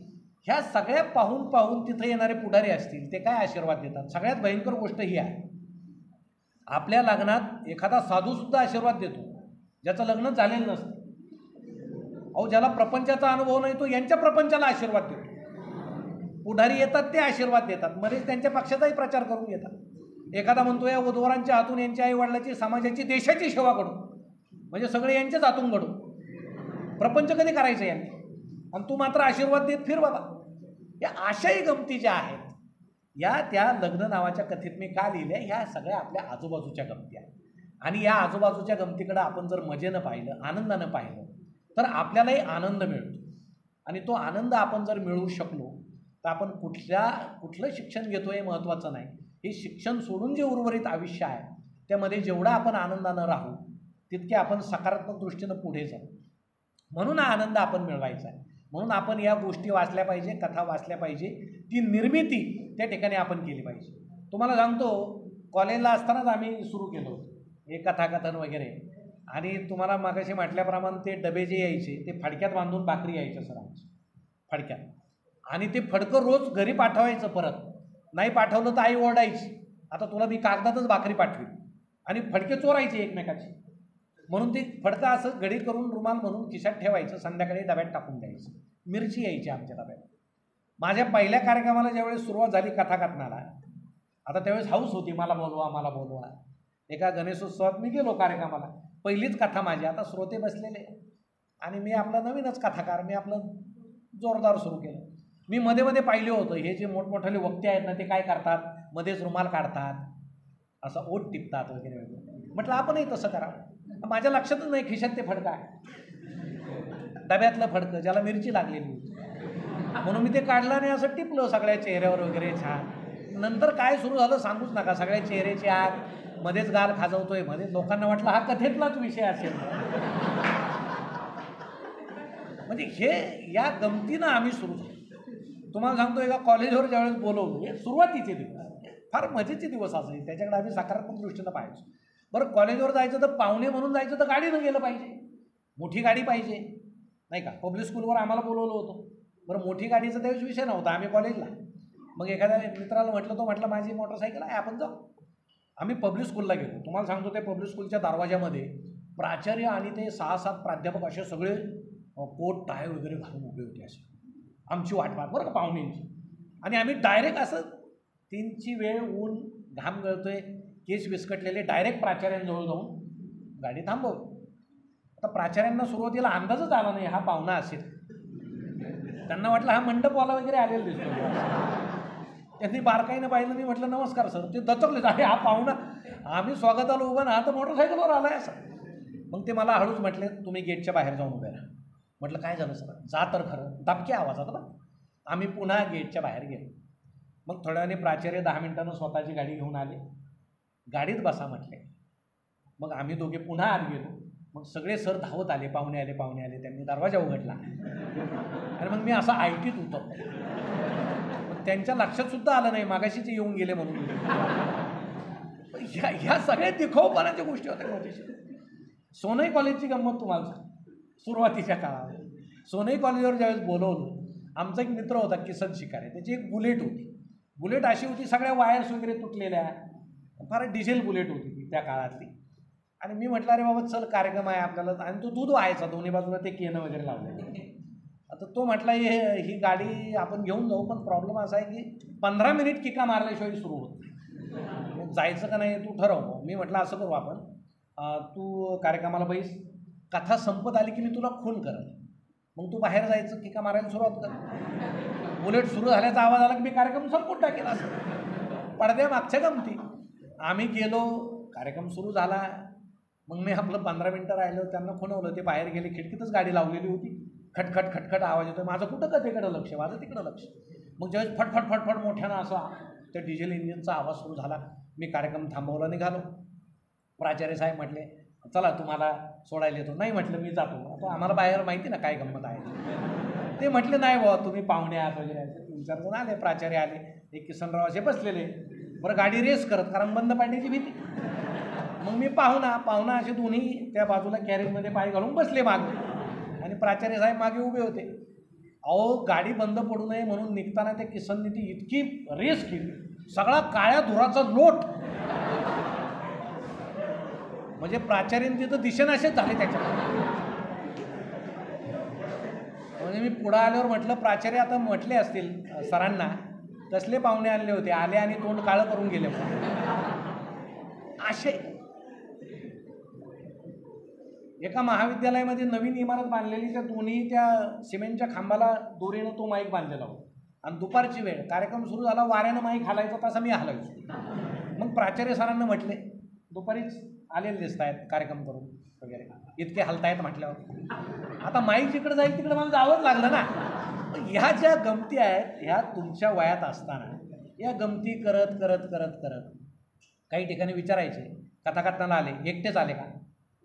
त्यांना वाटायचं कथाकथन म्हणजे 6-7 जणांचा कार्यक्रम असतो. आता कथाकथन म्हणजे गोष्टी सांगणं सोपं आहे. एके ठिकाणी विचारलं पीटी वगैरे लागेल का कथा सांगताना, काय सॅड सॉन्ग वगैरे वगैरे, हे गंमतच आहे. पण असो, या सगळ्या गमतीतून आम्हाला शिकवलं कोणी? श्रोत्यांनी आम्हाला शिकवलं. आमचे शब्दाचे उच्चार, एखादा उच्चार चुकला तर मुले हसायचे, कारण त्यावेळेस मी ठरवलेलो. आता मुलं बिचारे समोर मुलगाच आहे म्हणून हसत नव्हते ना, तो वयाचा आपण, पण मुलींना काय घेणं आहे, चुकलं की हसायचं. मग आमचं लक्ष असायचं, अरे हसले म्हणजे आपला हा शब्द चुकला, आपण हा सुधारवला पाहिजे, या शब्दाकडे लक्ष दिलं पाहिजे. आयुष्य म्हणताना आयुष्य होतंय की आयुष्य होतंय याकडं आपण लक्ष दिलं पाहिजे. वाङ्मय म्हणताना डला काय त्याचा पाय मोडायचा की पुढं टिंब द्यायचा, त्यालाच वाङ्मय म्हणायचं, हे आपण पाहिलं पाहिजे. या फार सगळ्या बारीक सारीक आणि मजेशीर गोष्टी आहेत आणि ह्या सगळ्या आपण निरीक्षण शक्ती जर ठेवली तर आपण ह्या सगळ्या शिकतो. म्हणून आपण या गोष्टी शिकल्या पाहिजे. म्हणून आता सायन्सचा चमत्कार आहे, रोज शोध लागत आहेत, यांत्रिकीकरण होतं आहे. सरांनी सांगितलं आपण यंत्रात होऊ नये, रोबोट होऊ नये. आता कृत्रिम रोबोटच्या डोक्यात बुद्धिमत्ता भरायचं काम सुरू आहे. म्हणजे काही दिवसांनी रोबोटला बुद्धिमत्ता होईल आणि माणसं रोबोटसारखे जगायला लागतील, यंत्रवत जगायला लागतील आणि हा प्रकार झालेला आहे. म्हणून मधला काळसुद्धा फार विचित्र होता. जे काही ऐकलं, काय कोरोनाची लाट आली आणि जे सुरू झालं, अनेक आमच्या मित्रांना जमिनी विकाव्या लागल्या उपचार करायला. उपचार तर नीट माहीत नव्हते आणि यानंतर अनेक पालकांना असं वाटायला लागलं की माझा मुलगा इंजिनिअरिंगला घालण्यापेक्षा आपण तो मेडिकलला घातला पाहिजे. दिवस चांगले आहेत, साथी येत राहतील, साथी याव्यात. अजून 50 वर्षांनी झालेला मुलगा तर मेडिकललाच घालावा, कारण पुन्हा 100 वर्ष पूर्ण होतील. सायन्सच्या नियमानुसार पुन्हा एखादी महामारी येईल वगैरे. पण या सगळ्या गमती आहेत. म्हणून यावर का लिहू नये असं मला वाटलं. पण आता विनोदी साहित्य म्हणता म्हणता काहीच गंभीर लिहायचं नाही का? तर हे सगळं कळाल्यानंतर मी जे सगळं पाहिलं त्याच्या खोलात शिरलो, अनेक डॉक्टरांशी बोललो, नर्सेसशी बोललो. सगळं भयंकर होतं. म्हणजे आपल्या समाजावर त्याचा इतका विचित्र परिणाम झाला की आपण का जगलो असं वाटायला लावणारी ही परिस्थिती आहे. तुम्हाला त्यातला एक भाग सांगतो. एक नर्स असं म्हटल्या की ज्यावेळेस मेडिकल स्टाफचं ठरलं की हा पेशंट आता जगणार नाही, याचं व्हेंटिलेटर आता ऑफ केलं पाहिजे. ती जबाबदारी डॉक्टरांनी कुणावर टाकली आहे? ज्येष्ठ नर्स होती तिथं तिच्यावर. त्यावेळेस ती नर्स म्हटली व्हेंटिलेटर बंद करणं म्हणजे काय? फाशी देण्यातला प्रकार होता ना. बंद केलं म्हणजे याचा जीव जाईल. त्या बिचारीनं कठोर मानानं व्हेंटिलेटर ऑफ केलं आणि 5 मिनिटानं त्या सगळ्या रेषा सरळ झाल्या. ECGच्या रेषा तुम्ही पाहिल्या, जेवढ्या वाकड्या तेवढं आपलं दुखदुखी सुरू असते, पण माणूस जाताना सुद्धा सरळ जातो. तो किती वाकडा वागला ना आयुष्यात, देव त्याला नेताना सरळच नेतो, कारण ती रेषा सरळच होते एकदम. गेला बाबा नाही. फार अंत्यविधी तसे झाले. सिव्हिलमधून एका आमची नातलग मुलगी होती, आई वारलेली, तिला फोन आला वडील वारले. आम्ही गेलो, प्रेत पाहण्याची सोय नाही, अंत्यविधी दुरून झाला. 15 दिवसांनी पुन्हा त्या मुलीला फोन आला, वडील वारले या.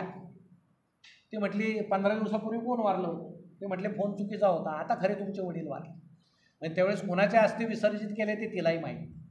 म्हणजे ह्या ज्या सगळ्या विचित्र गमती झाल्या त्यावर काहीतरी लिहावं असं मला वाटलं. मग शेतकऱ्याच्या मुलाचं ॲडमिट होणं, त्याचा भूतकाळ, आणि मग मी त्या कादंबरीला नाव दिलं मी मेलो त्याची गोष्ट. मी मरत असताना काय काय घटना घडल्या, हॉस्पिटलमध्ये घडल्या, माझा भूतकाळ, या सगळ्या घटना माझ्या डोळ्यासमोर उभ्या राहिल्या. आणि ती कादंबरी आता सर एक 15-20 दिवसात होईल. म्हणून आता कार्यक्रमही बंद होते. त्या ट्रान्समध्ये फार त्रास देत असतात ते पात्र. ज्यावेळेस तुम्ही लिहिताना ते सगळे पात्र तुमच्या मेंदूला प्रचंड त्रास देतात, कारण ते सगळे तुम्हाला भोगावे लागतात, त्यामध्ये शिरावं लागतं. म्हणून लिहिण्याची प्रक्रिया सोपी नाही, पण ती आनंदीसुद्धा तितकी आहे. म्हणून विनोदी लिहिणं सोपं नाही असं म्हटलं जातं, पण माझं मत हे गंभीर लिहिणंसुद्धा सोपं नाही. माणसाला गंभीरच व्हावं लागतं. तुमचं मन ज्यावेळी दुःखी असेल त्यातूनच दुःखी काहीतरी उमटेल. तुम्ही फार आनंदानं राहाल तर त्यातून तुम्हाला सुटकातच जावं लागेल. आता काही कवी आपण पाहतो, काही प्रेमात पडल्यावर कवी होतात, काही प्रेमभंग झाल्यावर कवी होतात. पण तुम्हाला सांगतो, प्रेमभंग झालेला कवी हा प्रेमातल्या कवीपेक्षा फार सकस असतो, कारण त्याच्या मनात इतका भयानक धक्का बसलेला असतो. ते सगळं नैसर्गिक बाहेर येतं. ते सगळं म्हणजे त्याला असं वाटतं जग हे सगळं नष्ट झालं पाहिजे, नाही का. माझं प्रेमाचं भंग झाला याचा अर्थ काय? त्याला आम्ही प्रेमभंगी म्हणायचो मध्ये नाही का. मग कॅन्टीनला बसायचं, एखाद्यानं कविता लिहिली, मी कविता लिहिली नाही, ते कॅन्टीनला चल बाबा, तेवढंच वडा चहा त्याच्याकडून, नाही का. तुझी कविता कशी असो, निदान आमचं ते तरी भागेल. हे त्या काळातल्या गमती असतात. पण हे जर पुढं दृगोच्चर व्हायचं असेल, आपली प्रतिभा, आपला मेंदू जर सकस व्हायचा असेल, तर आपण खूप वाचलं पाहिजे. म्हणून तुमचं सुदैव असं महाविद्यालय तुम्हाला लाभलं, जिथं स्वतः लेखक असलेले प्राध्यापक आहेत, जिथं सर्वव्यापी आणि सर्वज्ञानी प्राचार्य आहेत की काय मुलांसाठी दिलं पाहिजे. आणि कैलासवासी आव्हाड साहेबांनंतर काकासुद्धा एका पाथर्डीसारख्या बाजूच्या ठिकाणी इतकं सुंदर महाविद्यालय असू शकतं हे फक्त तुम्ही दाखवून दिलेलं आहे. म्हणून निरोप आल्यानंतर माझे या महाविद्यालयाशी तादात्म्य जुळलेलं आहे, नाळ जुळलेले आहे. मला वाटलं आपण जावं. काही FYची मुलं असतील, पण आता सायन्सची मुलं तुम्ही इथं आणून बसवले. मला वाटतं त्यांनाही असं वाटलं असेल हे नेमकं काय. पण असं मित्रांनो काही नसतं. हे फक्त पाड साहेब मूळ माणूस कसा आहे ते महत्त्वाचं आहे. म्हणून तुम्हाला एक सांगतो, तुम्ही कुठल्याही फॅकल्टीजला जा, पुढं काही व्हा, पण आता 12वीला तुम्हाला समजा 55च मार्क्स पडले, तुम्ही काय कराल? वडील म्हणतील परीक्षा दे, आपण तुला MBBSला घालू. तर हा देशद्रोह आहे असं मला वाटतं. 55% अजिबात तिकडे जाऊ नका. आणि माझं त्याच्या उलटं मत आहे. उलट कमी मार्क्सवाले खूप मुलं डॉक्टर झाले पाहिजे, त्याशिवाय देशाची लोकसंख्या कमी होणार नाही. तुम्हाला ज्यावेळेस 2 मुलं रस्त्यानं चालले, एक जण मोठ्यानं ओरडला, म्हणे काय झालं? समोरून 2 जुळ्या बहिणी येत आहेत म्हणे, सारख्या, कपडे सारखे, दिसायला सारख्या, रंग सारखा, काय म्हणे जुळ्या आहेत, दिसत आहेत सारख्या. मित्र म्हटला अरे बाबा ती एकच आहे. मग हा म्हटला असं कसं? म्हणे या वयात दिसत असतं, चल म्हणे. पुढं जातात हा पुन्हा मोठ्यानं ओरडतो, म्हणे आता काय झालं? 2 म्हशी येत आहेत म्हणे, सारख्या, शिंग सारखे, रंग सारखा. अरे बाबा एकच म्हैस आहे. मग हा म्हणे आता वयाचा कुठं संबंध आहे? तू सुद्धा मला 2 दिसतोय, ते झाडं 2 दिसत आहे, माझ्या डोळ्याला काहीतरी झालं. मग हा सांगतो काय अडचण नाही, आपल्याकडं नेत्ररोग तज्ज्ञ आहेत, ते डॉक्टरांकडे जातात. डॉक्टर असे बसलेले, दोघे समोर बसतात. मग हा ओरडतो, डॉक्टर तुम्ही सुद्धा 2-2. मग डॉक्टर म्हणतात झालंय काय? मग हे दोघंच बसलेले बरं का. मग हा मित्र सांगतो काय समज नाही डॉक्टर, एक मगापासून याला प्रत्येक प्रतिमा 2-2 दिसते. डॉक्टर म्हणतात किरकोळ प्रॉब्लेम आहे, पण याच्यासाठी तुम्ही चौघं कशाला आले? गमती अशी. म्हणून आता असे डॉक्टर जर झाले तरी आपण जिवंत आहोत ही आनंदाची गोष्ट. एक डॉक्टर ज्यावेळेस ऑपरेशन थिएटरमध्ये गेले, पेशंटला येऊन पेशंटनं पाहिलं, टेबलावर हार ठेवलेला होता. तो घाबरला, ऑपरेशन थिएटरमध्ये हार कशाला? त्यानं विचारलं डॉक्टर हार कशाला? डॉक्टर म्हटले माझं पहिलंच ऑपरेशन आहे, सक्सेस झालं तर हा हार मला, नाही झालं तर तुला. सोपं आहे. म्हणून तुम्हाला विनंती आहे, काय 55-60 आपली कॅपॅसिटी ओळखून व्हा. काय व्हायचं? कशाला इंजिनियर व्हावं? 60% मुलगा इंजिनियर होतो पैसे भरून, कशाला व्हावं त्या? उलट माझं मत आहे, असे पूल जर बांधले ना, त्या पुलावर ते मंत्री उद्घाटनाला येतात, त्या मंत्र्याचं नाव खाली त्या इंजिनियरचं नाव आणि 12वीचे मार्क्स लिहिले पाहिजे. याला किती मार्क्स आहे? जर हा 53च असेल तर गाड्यावाले ठरवतील पुला खालून जायचं की पुलावरून जायचं. हा 53 म्हटल्यावर काय घेऊन बसले त्याचं? तर हे असं करू नका, स्वतः दुःखी होऊ नका. आपली क्षमता जेवढी आहे, आपल्या आईला वडिलाला सरळ सांगा, हे माझ्या आवाक्यातलं नाही, हे मला जमणारच नाही, दुसरे मार्ग आहेत ना. अहो न शिकलेले लोक यशस्वी आहेत. तुम्ही तर काहीतरी शिकलाय. तुम्हाला कोणी सांगितलं कला शाखेला गेल्यावर पुढं काही खरं नाही, कॉमर्सला गेल्यावर पुढं काही खरं नाही, सायन्सला गेल्यावर पुढं काही नसतं तसं. हे सगळं जीवन शिकवणाऱ्या शाखा असतात. नाही त्यात आपण सक्सेस झालो, अनेक मार्ग आहेत. म्हणून मार्ग संपलेले नाहीत. म्हणून विद्यार्थ्यांनी खूप असं म्हणू नये आणि किरकोळ गोष्टीहून कधीही नाराज होऊ नका. आपण कशाहून नाराज होतो? आता आम्ही त्या वयात व्हायचो म्हणून तुम्हाला मी सांगतो. तिनं माझ्याकडे पाहिलंच नाही, ती मला हॅलो म्हटलीच नाही. ती काही नाराज व्हायची गोष्ट आहे? ती हॅलो म्हटलीच नाही. तू कशाला हॅलो हॅलो करत फिरतो? अरे तू असं कर्तृत्व कर की प्रत्येकाला वाटलं पाहिजे येऊन तुला हॅलो म्हणावं. तू जर तसा नसेल तर कोण म्हणेल? हा तू छान कविता करतो, मुलं मुली तुला येऊन म्हणतील छान कविता आहे, तुझं कर्तृत्व आहे. हा तुझा रंग गोरा आहे म्हणजे तुझ्या भोवताली जमा होणार नाही, अरे वा वा किती गोरा आहे तू, नाही म्हणणार. कारण हे रूप देवानं दिलेलं आहे. मेकअप करून आपण रूप झाकू शकत नाही. किती झाकू शकतो? तासभर. निसर्ग पुन्हा उघडं पाडतो ते. म्हणून लग्नानंतर अनेकांचा भ्रमनिराश होतो, अरे किती छान दिसत होते, आता हे आणि ती म्हणती गोरा दिसत होता, तर तो हळदीमुळं गोरा दिसत होता. या अपेक्षा भंगाला तयार राहा तुम्ही. म्हणून जे जे वास्तव आहे ते खरं आहे. दुःखी होऊ नका. दुःखी होण्याचं कारण नाही, छोट्या छोट्या गोष्टींवर होऊ नका. आपण असं जगा की जगानं आपल्याकडं पाहायला पाहिजे. आपण जगाकडे पाहत बोंबलत फिरायचं नाही इकडं तिकडं. जगाला त्यांचं काम आहे. हे कर्तृत्व आपण केलं पाहिजे. म्हणून मनामध्ये या गोष्टी ठेवा. पिरियड चालू असताना तुमचं मन जर पांगलं, तुमची एकाग्रता जर भंग पावली, तर फक्त क्षणभर डोळे मिटा आणि आपली आई आणि आपले वडील कुठं असतील हे चित्र डोळ्यासमोर आलं की तुम्ही सावलीत बसलायत, फॅन खाली बसलायत. आता वडील कुठं काम करत असतील, आई काम करत कुठं असेल. आता तरी साड्या बाऱ्या आल्या सर, 4-4 तडुपाची लुगडे असायची. म्हणजे आई काय करायची, जुन्या साड्या 4 प्रकारच्या साड्या एकमेकाला जोडून त्याला तडूप म्हणायचे, त्या साड्या म्हणजे इष्टमन कलर साड्या घालायची. पण आईसुद्धा जुन्या सिनेमातल्या नायिकेसारखी दिसायची. नऊवारी साडी, ठसठशीत कुंकू, कसलाही मेकअप नाही, पावडरसुद्धा नाही, काजळ नाही, काहीच नाही, नैसर्गिक सौंदर्य नाही. आता एकदा मेकअप केला की तुम्हाला आयुष्यभर करावाच लागणार, नाही केलं की चेहरा बिघडला तुमचा. पूर्वी असं नव्हतं, थंड पाण्याने चेहरा धुतला की छान व्हायचं. हे नैसर्गिक सौंदर्य महत्त्वाचं आहे. म्हणून ती आई आज आठवते. आत्ताची आई जवळ घेत नाही पोराला, साडीवर सुरकुत्या पडतात. ड्रायक्लीनला किती 400 रुपये लागतात. ज्याला जवळ घेतला तो सुरकुत्या पडतील नाही का. त्याचा पापा घेतला तर लिपस्टिक पुसेल ओठाची. म्हणून आपलं फ्लाईंग किस द्यायचा पोराला सुद्धा, धर बाबा जाते. सगळं कृत्रिम आहे. या कृत्रिमतेत तुम्ही कधीही पडू नका. जे वास्तव आहे, नैसर्गिक आहे. आणि जाता जाता एक सांगतो की बांधावर एखादं रोपटं फुलतं, फुलाचं, त्याला कोणी खतपाणी घालत नाही, ते आपोआप फुलतं, त्याला फूल येतं, त्याचा वास शिवारभर पसरतो. म्हणजे ज्याच्या आत काहीतरी आहे त्याला कशाचीच गरज नाही. जसे विवेकानंद म्हणायचे की ज्ञान आतून येतं, शिक्षकानं फक्त त्याला दिशा द्यावी. ज्ञान हे मेंदूत कोंबायचं साधन नाही वरून, की बाबा कर सूत्रपाठ, कर सूत्रपाठ, करच. वरून तुम्ही कोंबू शकता, तू किती वेळ सूत्रपाठ करेल. त्यानं ते समजून घेतलं तर त्याला समजेल. म्हणून आपल्याला जे 2 मनं आहे, एक अंतर्मन आणि बाह्यमन. आपलं अंतर्मन कायम जागं ठेवा. बाह्यमन बाहेर वावरत असतं, अंतर्मन आपल्याला माणूस म्हणून जगवत असतं. आणि अंतर्मन कुठलं आहे? तुम्ही एसटीत समजा आता अपडाऊन करतात काही, तुम्हाला एखादी म्हातारी आजी दिसली, एखादी स्त्री दिसली, कडेवर मुलगा आहे, तुम्ही बसलेले आहात. आता तुमचं अंतर्मन काय सांगेल? हिला जागा दिली पाहिजे, आजीला जागा दिली पाहिजे, या स्त्रीला जागा दिली पाहिजे. तुमचंच नाही, एसटीतल्या सगळ्याच. पण बाह्यमन अंतर्मनाला दाबून ठेवतं, बैस, तुलाच काय, तो उठेल, तुलाच काय पडले, तू का समाजसेवक आहे का? राहिले उभे राहतील. बाह्यमन अंतर्मनाला दाबतं, आपण बसून राहतो. हॉटेलमध्ये नाश्ता करताय तुम्ही, समोर एखाद्या बेकाऱ्याचं पोर आलंय, तुमचं अंतर्मन काय म्हणतं? हा उपाशी आहे, याला काहीतरी दिलं पाहिजे, अरे आपण याच्या समोर खातोय. पण बाह्यमन काय म्हणतं? बसून राहा, तो हॉटेलचा मालक देईल, तुझी प्रतिष्ठा जाईल, बसून राहा. बाह्यमन अंतर्मनाला दाबतं, आपण बसून राहतो.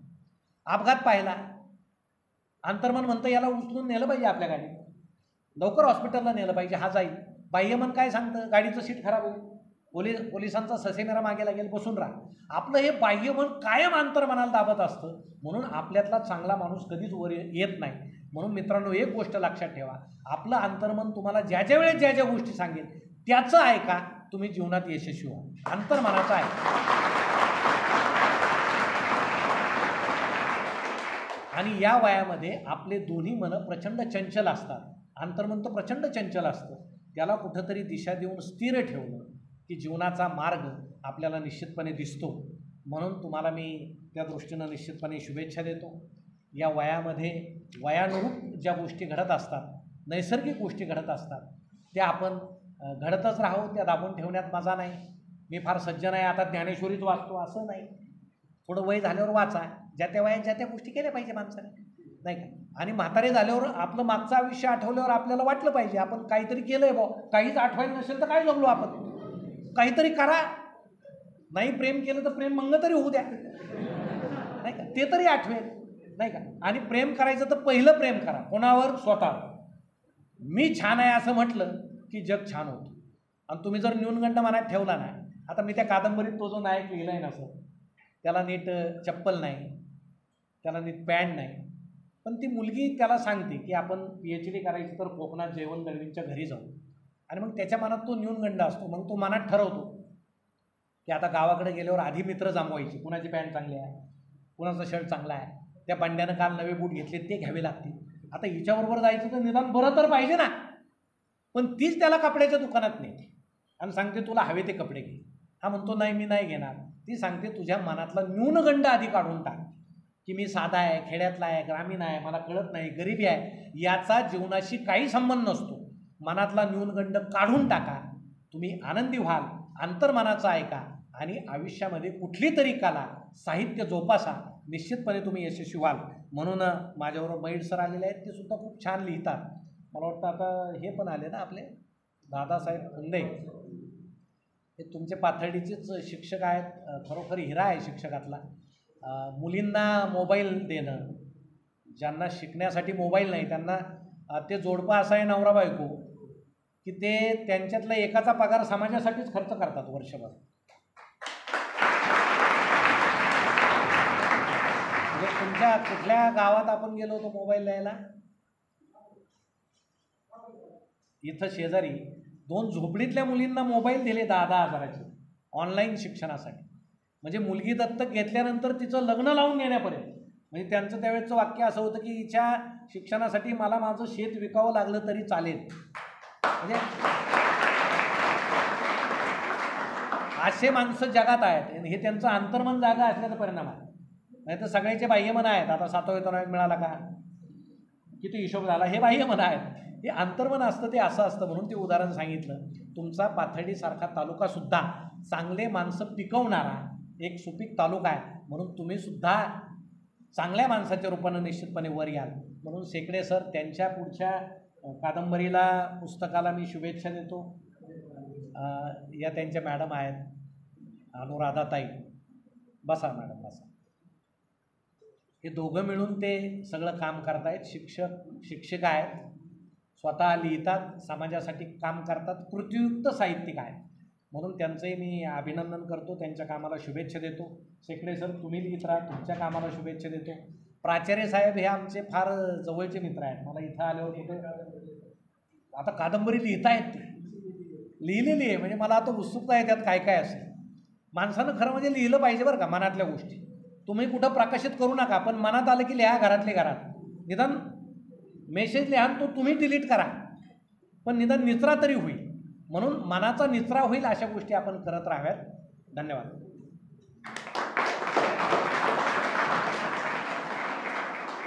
धन्यवाद सर.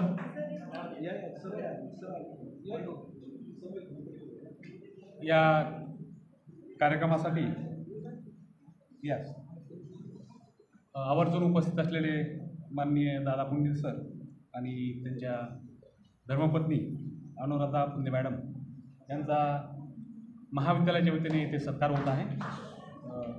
महाविद्यालयाचे प्राचार्य डॉक्टर जी.पी. ढाकणे सर यांना मी विनंती करतो की आपण पुंडे सरांचा पुष्पगुच्छ देऊन सत्कार करावा.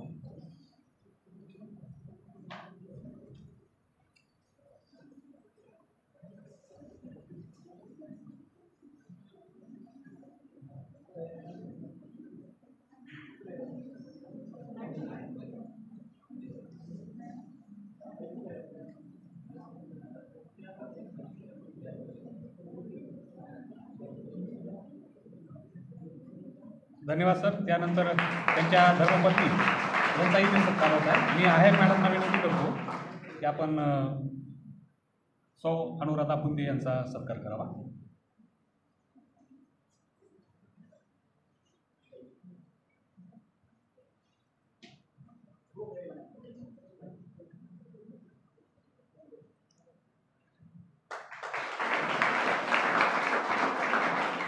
आपल्या उत्तुंग कार्याला आमच्या शुभेच्छा. आणि सरांनी जे आपल्याला मार्गदर्शन केलं अत्यंत हलक्या फुलक्या शैलीमध्ये, खरं त्यांचं एक सदर होतं पुण्यनगरीमध्ये हलकं फुलकं नावाचंच.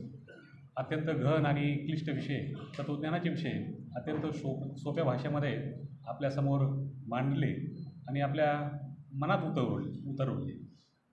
खरं तर जीवनामध्ये सुख महत्त्वाचं नसून समाधान महत्त्वाचं आहे. बाह्य मनापेक्षा अंतर्मन काय सांगतं ते ऐका. त्याचबरोबर विनोद हा माणसानं जगायला शिकलं पाहिजे. या अनेक बाबींना सरांनी स्पर्श केलेला आहे. पुन्हा एकदा मी त्यांचं महाविद्यालयाच्या वतीने आभार व्यक्त करतो. मला एवढंच वाटतं की ये कागज़ की ये नशा, कागज़ की ये महक ये नशा रूठने को है. कागज़ की महक ये नशा रूठने को है. ये आखिरी सदी है किताबों के इश्क से. ये आखिरी सदी है किताबों से इश्क की. समजलं? थोडेसे अवघड शब्द आहेत, पण मला जे वाटलं की काय होऊ लागलं की पुस्तकं आता फार आपल्यापासून लांब जाऊ लागली. ये कागज़ की ये नशा ये महक रूठने को है. ये आखिरी सदी है किताबों से इश्क की. बरं झालं, नाही तर मला तर वाटलं मला टाळ्या वाजवावं लागतील. ठीक आहे, धन्यवाद सर. पुन्हा एकदा या कार्यक्रमाचं ज्यांनी आयोजन केलं असे शेकडे सर, महाविद्यालयाचे प्राचार्य doctor G P. Dhakne sir, Kalamkar sir, त्यांच्याबरोबर आलेले मेड सर, पुंदे सर, या सर्वांचं मी या ठिकाणी मनपूर्वक आभार व्यक्त करतो. आणि औपचारिक आभार व्यक्त करण्यासाठी मी निमंत्रित करतो प्राध्यापिका आहेर मॅडम यांना.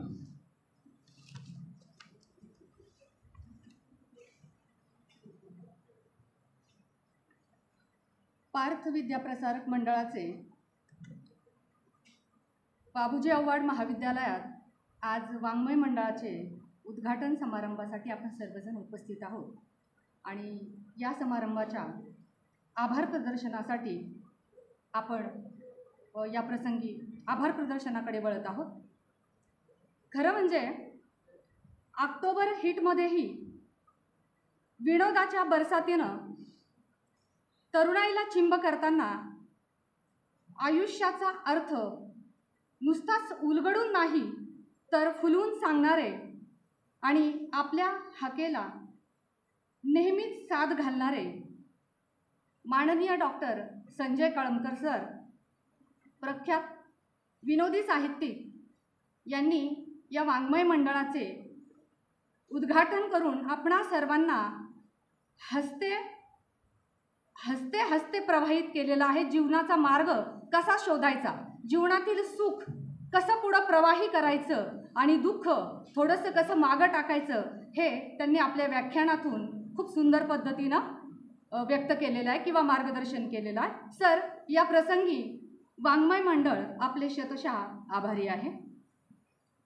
त्याचबरोबर नेहमीच नवनवीन कार्यक्रमासाठी नवनवीन विचारांची प्रेरणा देणारे आपल्या संस्थेचे माननीय अध्यक्ष साहेब अभयजी आव्हाड हे आज काही तांत्रिक कारणामुळे इथे येऊ शकले नाहीत, परंतु हा कार्यक्रम घडवून आणण्यासाठी त्यांनी देखील प्रयत्न केलेले आहेत. त्यासाठी त्यांचे देखील मी आभार मानते आहे.